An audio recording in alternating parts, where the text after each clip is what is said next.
At InDigital, we know that public safety professionals hold themselves to a high standard. In fact, standard doesn't do it justice.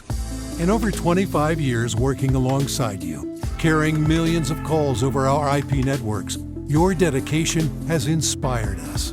That's why our ESI Net goes beyond industry standards, not only I3 compliant, but designed to adapt to future development for a network you can count on when it matters most. Learn more at indigital.net. Here in Greenville County, we have 8 different places where a 911 call can be answered. It is the largest county in South Carolina. It's a challenge. The type of information that a telecommunicator gets from Radius Plus is location-based technology. You can see where the caller is, if they have a medical issue, if they speak a different language. They're immediately able to text to that caller in their native language. It reduces response times because it immediately gets first responders where they need to be. Carbine, it's multimedia. You can get text, translate to whatever language, getting away with the legacy equipment and going into a cloud-based solution. It's the first time in U.S. history that we have an EZNet through cloud-native call handling. As a police officer, to have the victim go video, that's unheard of. You're getting upgrades every month, not every year. To schedule your free Carbine demo, please visit carbine.com/WTT. If Within the Trenches has ever taught you something, open your eyes to what it is like to be a 911 dispatcher, or has inspired you to become one, then help support us and join our Patreon. Get exclusive bonus content, one-of-a-kind swag, discounts on merchandise, ad-free early access to new episodes, and much more. To join, please visit patreon.com/WTT podcast. And if you're an industry partner, we have something for you as well. And now, for the show. This is Jordan, and you're listening to the Code 7 Podcast Network.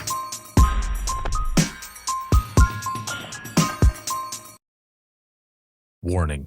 This episode contains the 3 A's of podcasting: adult content, adult language, and awesomeness. You've been warned.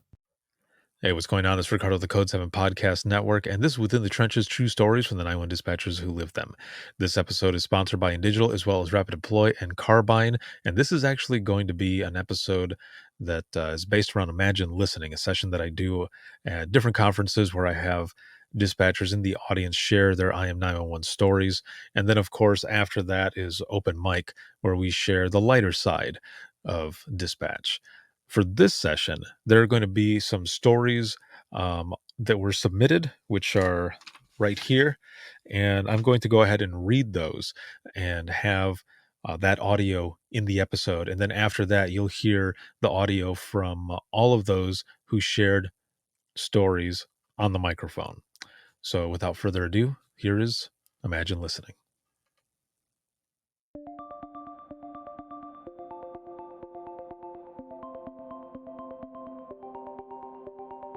Imagine watching your son taking off on his four-wheeler. You have witnessed this many times. He rides, he has fun, and all is well. Now imagine your 911 taking a call from frantic parents who have just found their son underneath his flipped four-wheeler. You listen to the parents scream while they remove it off his body. You tell them that help is on the way, and you give them CPR instructions. An officer arrives, and you listen as he performs CPR. "Come on, buddy. Come on," is what you hear over the phone. This is what it is like within the trenches. In this episode, you will hear stories from the IM 911 movement, a movement I started to fight the reclassification of dispatchers from clerical to protective and bring awareness to the types of calls that 911 dispatchers answer on a daily basis. This is an Imagine Listening session, and we are here together and in person at the 2022 Texas Public Safety Conference.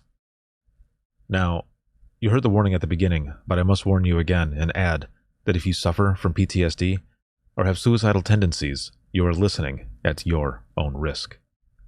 The stories you're about to hear are all true and come from the dispatchers who live them. While some stories have a good outcome, the majority are horrifying. This is our reality. Your worst day is our everyday. So let's start with a bang. I want you to imagine each story. Become the dispatcher who has taken each call and imagine listening. I took a call from a young female. She was soft-spoken and only said she's not breathing. I kept asking her where she was. She could only say, over and over. I tried to update the 911 map to get a location while I asked her who wasn't breathing. She finally said the baby. I continued to ask where she was. I needed to get her help. She couldn't tell me. I was getting frustrated and more stern on the phone when we finally found her and my officers were able to tell me more. I found out she was a 16-year-old girl babysitting an 8-month-old child who had suffocated in the crib after she put her down for a nap. I was mean to her on the phone, almost yelling that I needed her to help me so I could get her help. She just couldn't move or think from shock. I should have been nicer or more understanding. I just wanted to get help to her quickly. I am 911. I spoke to a reporting party on 911. He advised that he hit someone on a motorcycle. He had turned left into a gas station, and the rider hit the truck head on. The rider died on impact despite wearing a helmet. We found out later the truck turned in front of him and the rider was speeding. Officers checked out on scene and declared him dead. Well, somehow his family found out that he was in an accident, but that was all he knew. Long story short, I ended up speaking to 3 of his family members back to back: his mother, sister, and his partner. His mother was very distraught, begging me for info if he was alive. I couldn't tell her because of our policy was for officers to notify. His sister asked for me to give anything, but I couldn't give her anything. His partner called asking, begging for anything. He said that he was putting on his shoes and will be en route to the hospital. I told him I couldn't do anything. He continued begging, and I had to pull out the policy card. It broke my heart to do that to him. I was very upset at this because it was taking long for the officers on scene to notify the family. After my yelling out to the room, when are they going to notify? I spoke to an officer on scene so he could be transferred to family, and he says, okay, transfer me to the dead guy's family. I snapped at him and said to him, hey, be nice. His name is Joshua. I connected him and his mother, who was barely keeping it together. I disconnected right after that because I couldn't handle hearing a mother be told her son is now dead. I don't blame the officer because he was very burnt out, but he still needed to have some compassion. The only way I could say this was my be nice way. I also drive by his cross pretty often. I am 911. I took a call from our EMS ring down line asking if we have a call put in at a certain address in reference to a 1087, which is a dead body. I did not have any calls at that address, which I thought was odd because police is the peace app in our city. EMS told me it's just a cancer patient. I put in the call and looked at our premises, which is notes our agency puts on the address. The premise advised me that the address belonged to my friend and boss who was suffering from cancer. As soon as I got the premise read, I looked to my primary dispatch and told them to read the premise. This is how we found out about our boss passing away. I am 911. This call was not a call I took, but I was in the room when this occurred. I didn't notice the call came in until we heard over the animal control radio that a child had been killed by a dog. After reviewing the call, the family had let the child play outside with their 3 dogs. The father was the parent watching the child. The child was a 4-year-old girl, and 2 of the family's 3 dogs were put down for their participation in the mauling.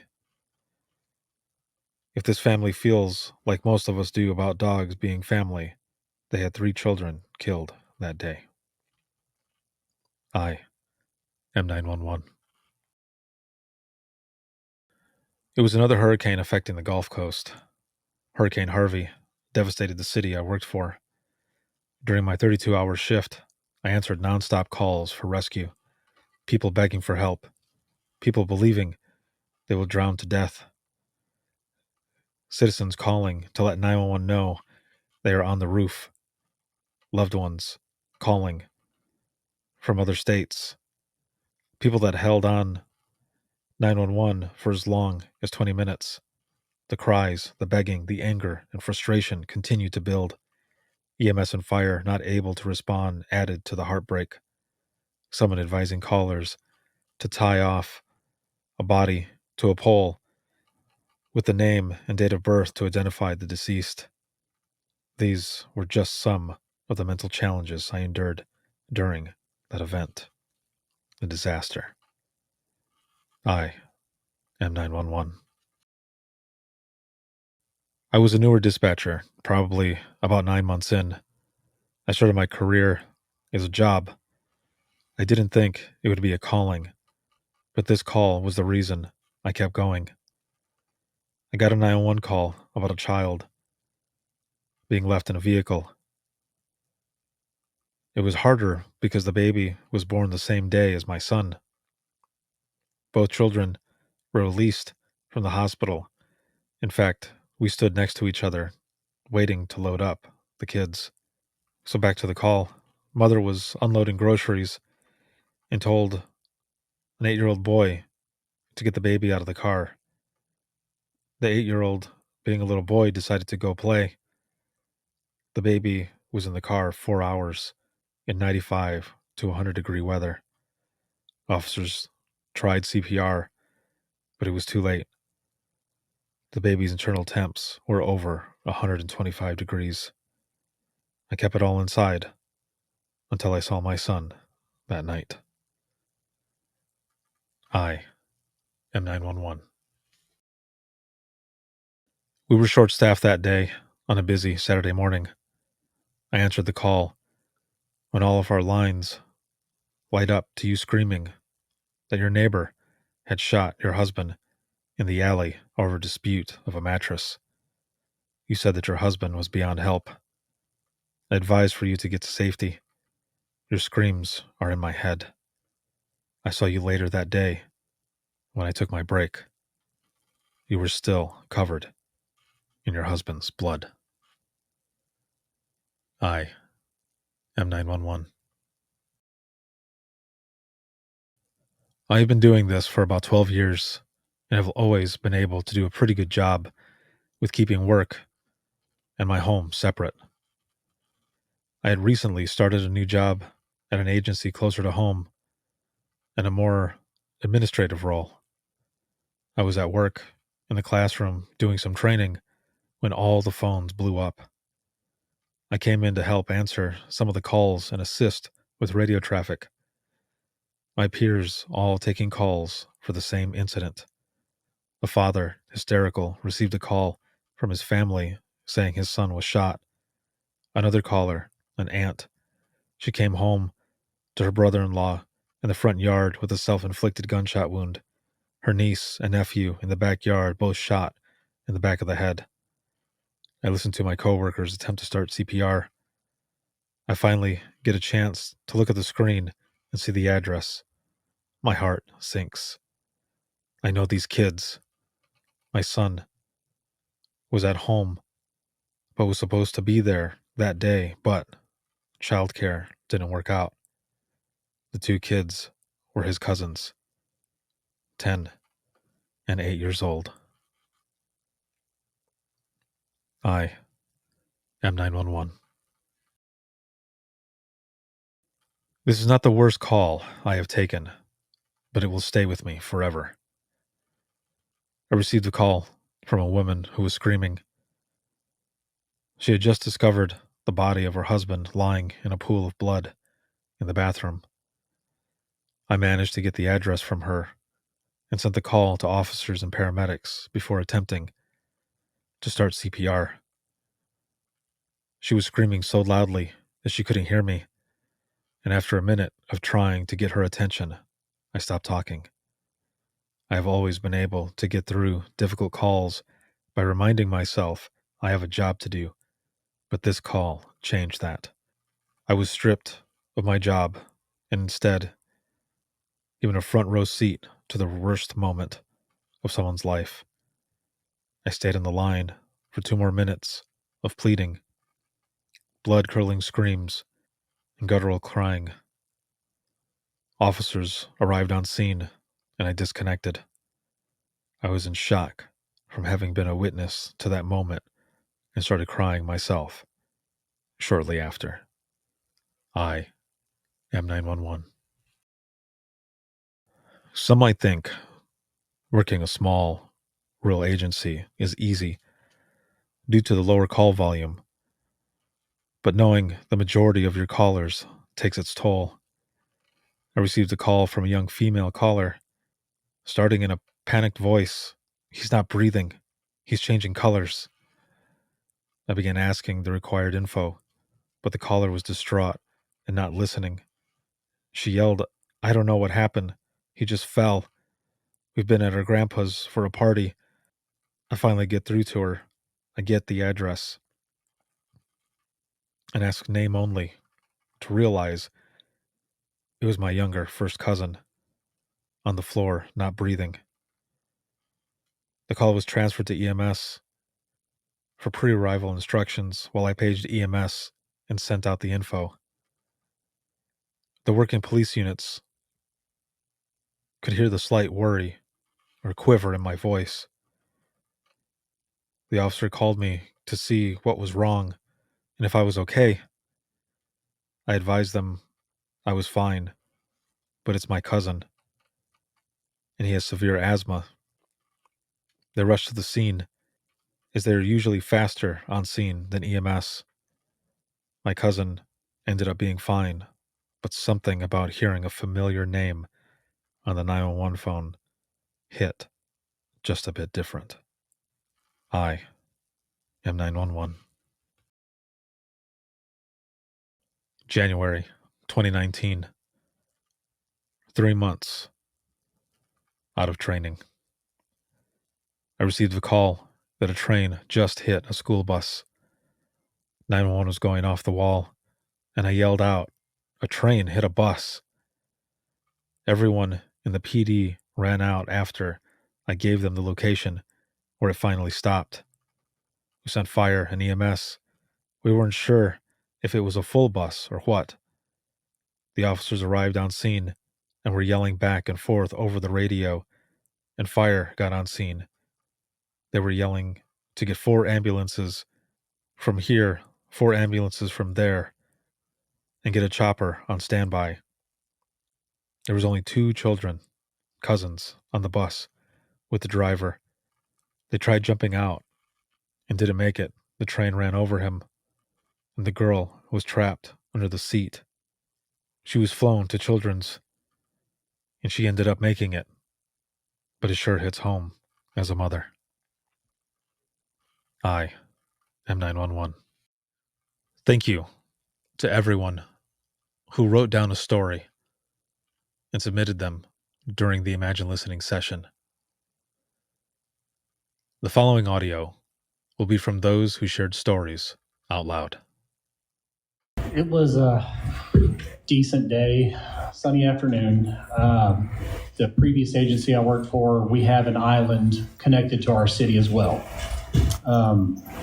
911 call came in, an 18-wheeler accident, which is not uncommon in that area. 18-wheelers are constantly going back and forth. that island also borders Louisiana. So the bridge to Louisiana is called the Causeway. When the call came in, the caller said there's a truck on fire. He went off the road, and I'm across the causeway about 1.5 miles down. So as we're thinking he's across the causeway, he's in Louisiana. We get our fire department going, our officers going anyway, because there's no stations on that island. He said it's fully involved, and if you listen really closely in the background, we could hear the guy in the truck screaming. The fire was so intense that it was from the gas tank straight up the driver's door and on the passenger door. They couldn't get to him. The people on scene could not get to him, but you can hear him screaming. And the more and more information we got, the guy just kept saying, yeah, you get to the stop sign, you take a left, you're about 1.5 miles down. Well, there's no stop sign on the Louisiana side. So they couldn't quite figure out exactly where he was at. Our fire department topped the bridge. They said they could see the smoke, but they couldn't tell exactly where it was coming from. Finally, the guy just said, "Oh, I think he's dead." He stopped screaming, and it was just quiet after that. He said, "Yeah, y'all can slow down. He's dead." And just hearing the screams is what really gets to you, no matter what situation it is. We have one city that borders before the end of our county that I dispatch for. They're known for being a bit goofy due to the fact that they only have a few officers. Most of the calls there are kind of jovial, not very serious. I had a nighttime call with a gentleman that was reporting that some children were basically trying to look inside cars, and they were trying to open up car handles, that kind of thing. They were all juveniles, reported to be about 15 and younger, not very serious. They were believed to be on foot. I got the description of all of them. Instead, they ended up seeing somebody was reporting them and took off in a truck. The officer happened to be nearby and initiated a small pursuit that lasted all of about 3 seconds before they turned around and rolled the truck. He was completely scared on the radio, and one of the kids, I believe the one that was driving, took off running. However, he didn't try to pursue the kid because the other 3 inside died instantly.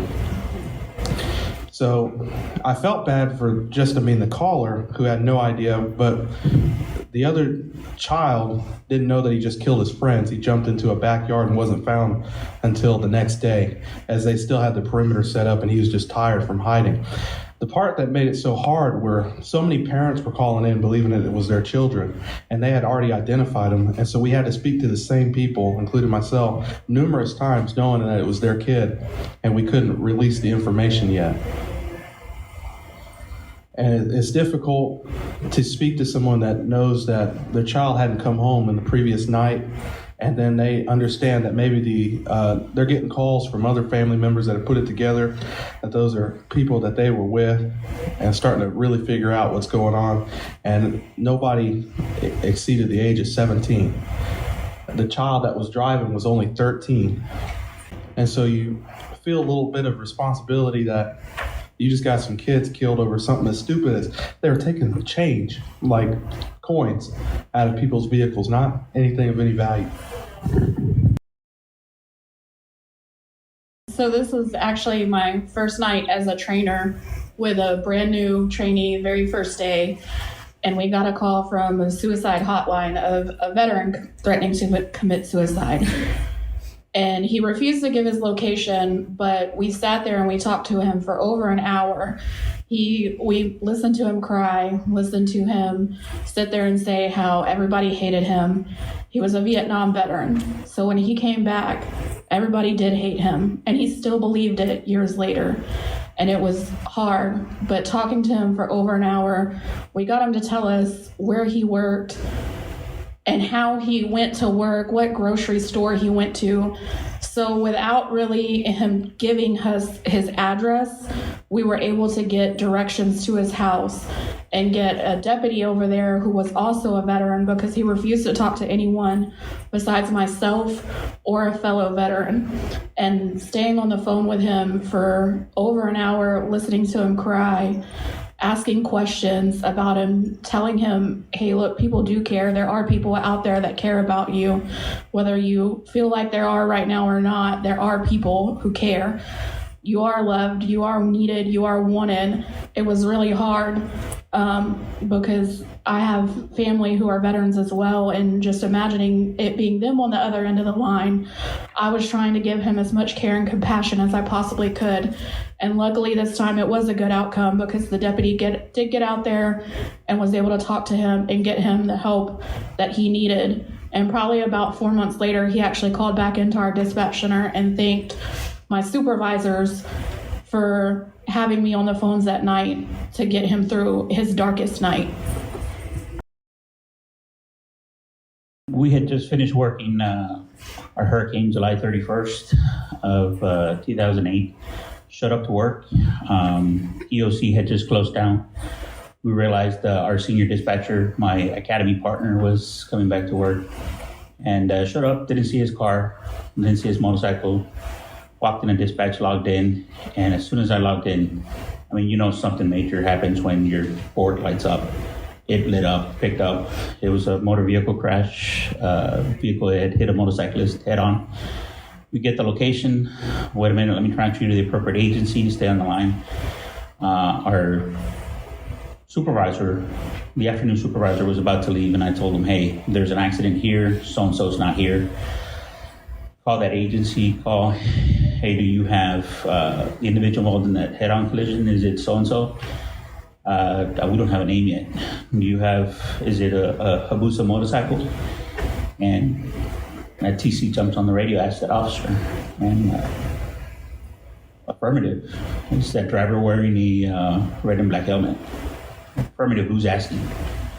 And when they told him there was a TC that hadn't shown up to work at the sheriff's office,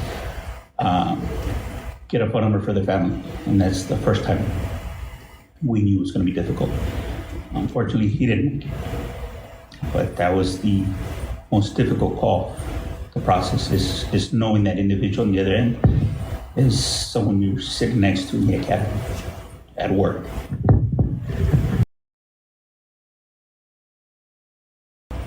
I recently had a call about 4 months ago that was my trigger.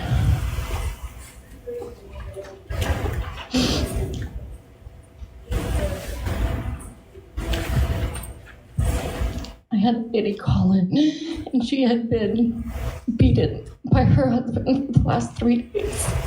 And you could hear the brokenness in her voice because she kept blaming herself. And you could hear her kids crying because he had finally left and could quit hitting her. And all I can think is, it's not your fault. It's not your fault. She blamed herself. And you could just hear the brokenness in her voice. And that was a trigger for me, just because of personal past. And just after 6 years, to have one call that you would think is okay. And then you hang up the phone and you realize it wasn't, because you could hear the brokenness and you could hear the kids, the children just crying and begging her if she was okay, because he had finally left. And she just wanted to get out before he came back. So this was about 7 years ago. I received a call, and the first thing when the beep came through, the line rang, it was immediately shots in my headset. And I'm freaking out trying to, get the caller's information, address, and all he's saying is shots fired, shots fired. And you can still hear those shots going off. And immediately I'm like, it's an officer, because he's over here saying shots fired. And I ended up getting the address and information, and he's still going on letting rounds off. And thankfully, there was a constable that was in the area. So immediately within, I would say it felt like a minute, maybe it was even quicker than that, he arrived. And it ended up being that that gentleman was seeing things, and he shot his whole house up, and he was obviously dealing, with mental health issues. And I was just thankful I was able to end up getting that address out of him, because they ended up taking him and getting the help that he did need. But for a while, and that's probably the only, because I'm a firm believer in you leave it, don't take anything home with you. So there's a lot of calls that I really don't remember, but that's one of the calls 7 years later that I can still hear those shots in my headset, and will forever remember that gentleman's call.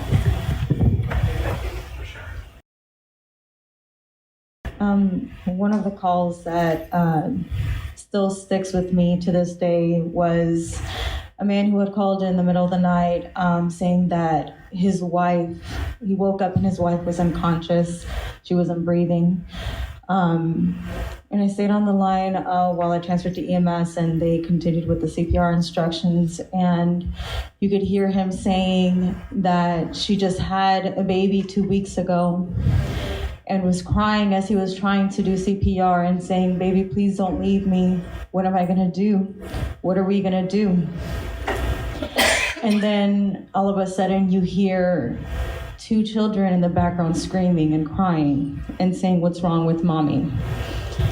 And he's telling them, "Don't look, look away. Take your sister, don't look." And as he's still crying, trying to do CPR and begging her to wake up.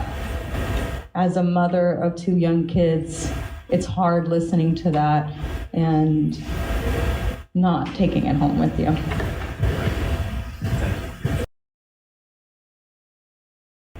It was Valentine's Day, and I'd worked a bunch of Valentine's Days before. This one was actually kind of slow.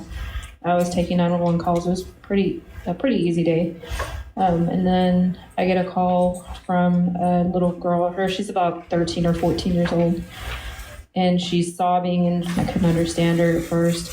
And then she tells me that she walked into the backyard and she saw that her older sister had just hung herself. She said she was still alive, and she was sitting there holding her up, and she could feel her slipping. And so she wanted somebody to come and cut her down before she slipped and her sister died. It felt like forever. For some reason, fire couldn't find her. They had the right address, but I guess she was in a weird location in the yard. They couldn't find her, and so I'm asking her to scream so that fire could find her and her sister. And she's trying, but she's sobbing so hard, and she's crying and saying, "She's slipping, she's slipping." And I was trying to keep my composure because it happened to be the 4-year anniversary of my friend's death, who had also hung himself. So it was really hard to keep my composure during that call and try to show her that I wasn't just as scared as she was. But hearing the words fire department was probably the best thing I've ever heard, and they actually cut her down and she made it.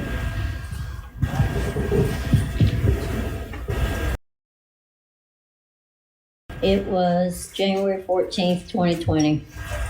Beautiful day. I'll never forget her name, but I'll never forget her pleas. She was stuck in a room with her 2 children, and the house was on fire. And she just kept pleading for me to help her. But it was later determined that it was an arson. And when I asked her to put something under the doors so the smoke wouldn't keep going in, she said there was nothing. And I tried to get her to open a window or break a window for her and the kids to get out, and she said the windows wouldn't open, but he had stripped the room of everything and held the windows shut. And as a mother, it's difficult to hear someone take their last breath with their children, asking you to help them and to help her children. And it stays there.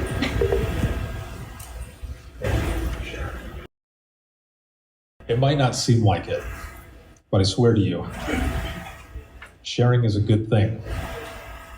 And everyone else who will end up hearing these stories as well are going to get something out of this. it seems like for a long time, we weren't allowed to feel, right? You just go to the next call or whatever. But it's a new day. Shit has changed.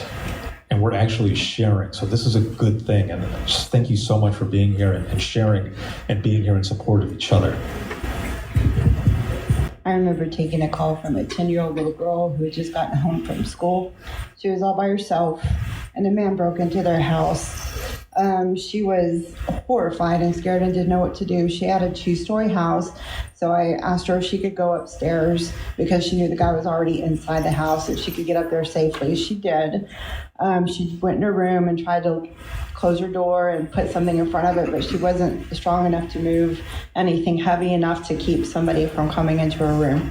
So she had a window, but she was on the 2nd story, and she was like, I have to go on the roof. So I'm like listening to her sobbing and crying and trying to get on the roof of her 2-story house and praying to God she doesn't fall off of her roof, because I'm not going to be able to stop her because she doesn't know what else to do. She's panicked, and this is what she's going to do. So she gets up on the roof and she hides. And it seems like years before the officers made the scene, but when they got there, they caught the man in her bedroom about to go out the window to look for her. So it was literally by the grace of God that she was saved.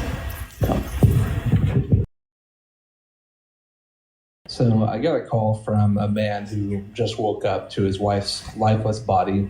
And when you work here for a number of years, this is something that you come across more often than you'd want to, and you can kind of get used to it. But this one really stuck with me. Not that they aren't all important, but this one specifically stood out because he was disabled and wasn't able to get over to her to be able to do CPR. And his specific location in the county was probably about 40 minutes until a paramedic could get over to him. So I knew I was going to be on the phone with him for a while. And he finally decided she was dead. She's beyond help. And I asked him if there's anybody I could call for him. And he said, I think it's best that they hear it from me. And he took his wife's cell phone and proceeded to call 7 or 8 family members while I'm still on the phone, saying, hey, your grandma's dead. Hearing their reaction, going on to the next call, hey, your mom's dead. And I'm just sitting here the whole time. You know, it's one thing hearing the pain in one person's voice, but hearing the entire family, it rips away at you. So that's one of the first calls where I just had to, go into another room and just sit and just, breathe. And another one that I'll keep short. It was Christmas Eve, and I get a call from a woman. I asked what the address of the emergency is, and she said, it's too late, sweetie, and hung up. And we got a phase 2 location, or a GPS location of her house is pretty accurate, so we had an officer go and check with some neighbors, and they heard a gunshot, and they went in there, and a woman had shot herself in the head. She was elderly. She laid out plastic. It turns out she had cancer, and she had her Christmas presents laid out for her grandkids and everybody. And it's just so hard. She knew what she was doing. She thought there was no other way. So for those listening to this, if you're feeling that way, reach out. We want to help you. There's always someone there. So.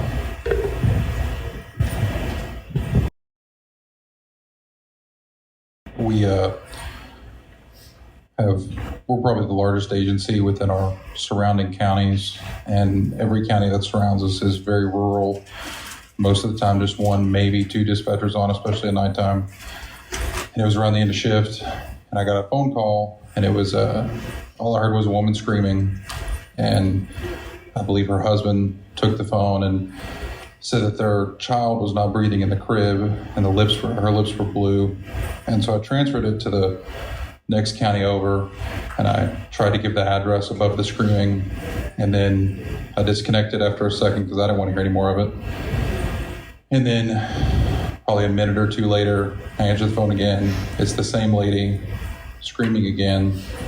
And so I'm talking to the husband, and they're yelling at me saying, can you get help here quick or whatnot? So this time I stay on the phone longer, and I talk to the other county. And they said, hey, we tried to transfer it because they outsourced for their CPR protocol. But I don't know if she just didn't have good reception or didn't go through. But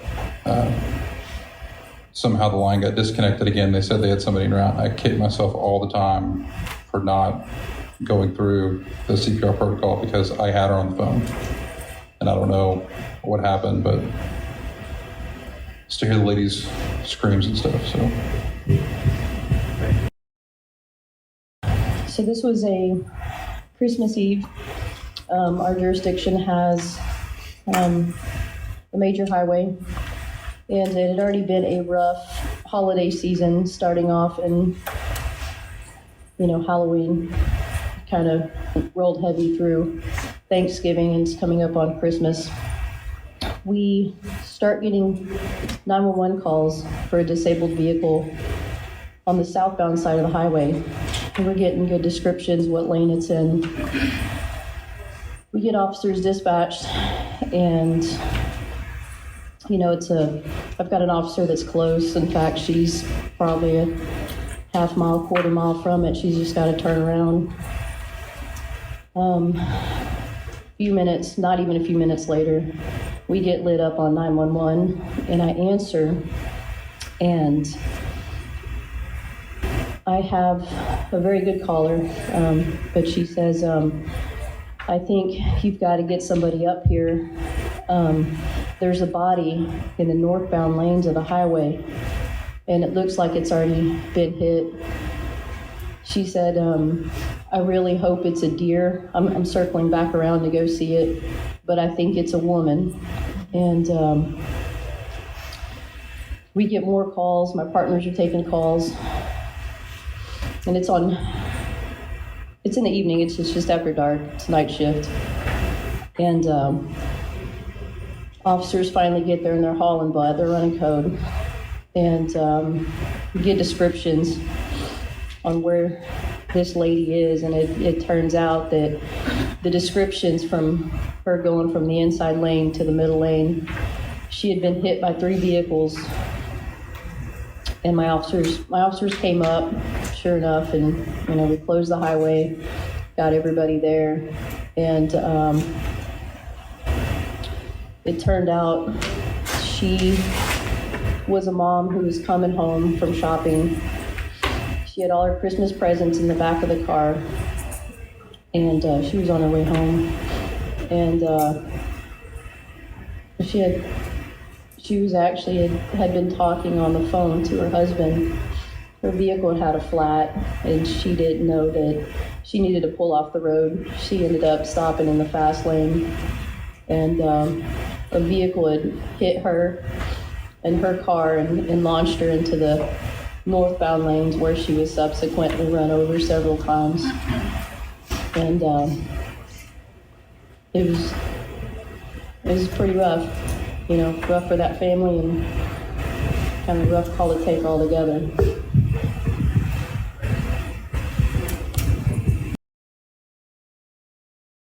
Okay, I'm gonna try to get through this one. My coworker had taken a phone call from a female saying that she got a call from her brother that he had killed his girlfriend and her 2 children.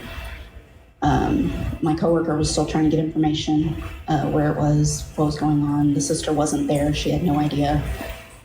And I picked up the phone, and it was one of the 2 children. He said, I need some help, and he told me, I think my mom's boyfriend killed my mom and my brother.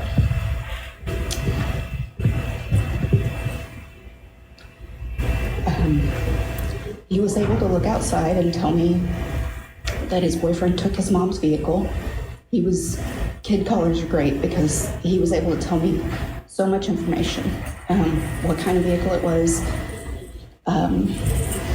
My units got there, and I asked him, if he could open the door for them, and he said, I can't because my hands are hurt. And at that point, I realized he was injured. I came to find out later it was because the suspect had attempted to stab him in the back of the head, and he had used his hands to cover it, and his hands were just hamburger meat. And as someone said earlier, I've told the officer several times that was first on scene. I said, hearing your voice come through that door, I'll never forget it, and it was one of the best sounds I've ever heard.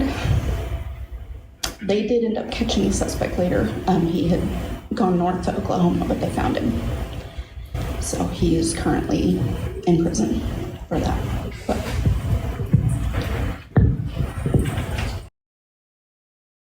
probably at the end of January, we got a 911 call for a wrong way driver on one of our really busy highways.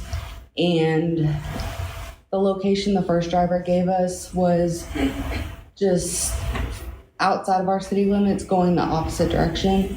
And so we passed it to the next agency over. A second caller came in and said it was, again, in the neighboring jurisdiction. So we gave it back to them. And then I got the call that it was a head-on collision in our city limits, and there was 2 dead. And there was a 7-year-old daughter in the back seat. And later finding out that her father was in prison and her mom was the one that died on impact because the wrong way driver was actually drunk. And just thinking those first 2 initial calls, if we would have just sent somebody, anybody, could we have stopped it? And I think about that little girl all the time because she doesn't have her parents anymore because of someone's decision to drive intoxicated and going their own way on a highway.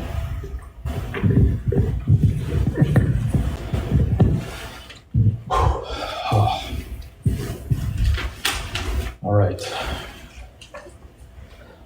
Before we jump into this last half, I want to say something. I don't know how you feel, but I'm a firm believer that sometimes some of the phone calls we take are meant for us, specifically, in a way, because of maybe something that we've experienced in our life in our past, to be able to help those callers.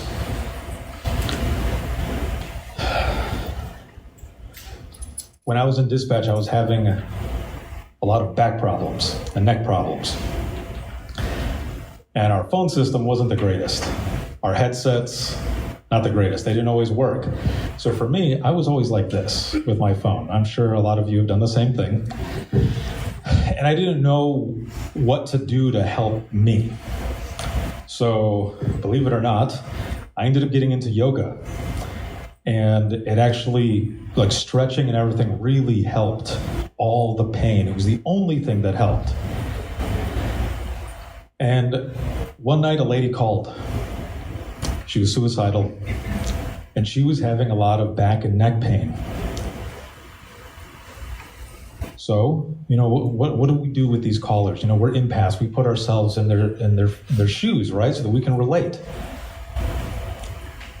So I went back to my experience and just decided, I'm going to be human and do what we do. And I told her about my issues that I was having. I already had help on the way and everything.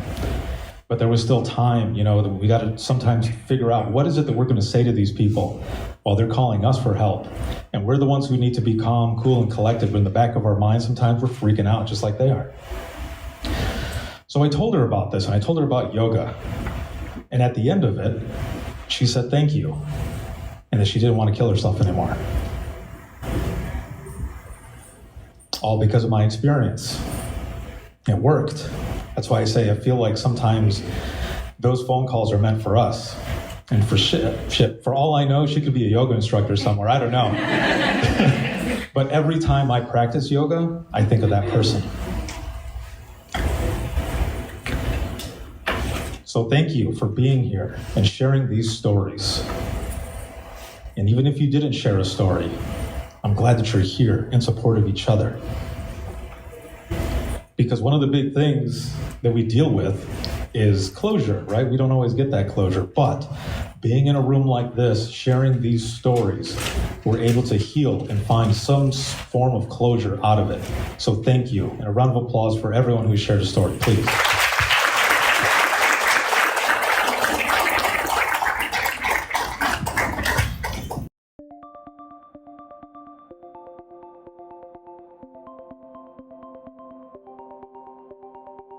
I want to thank all of you for being there for each other in support to find some sort of closure and healing through the power of storytelling.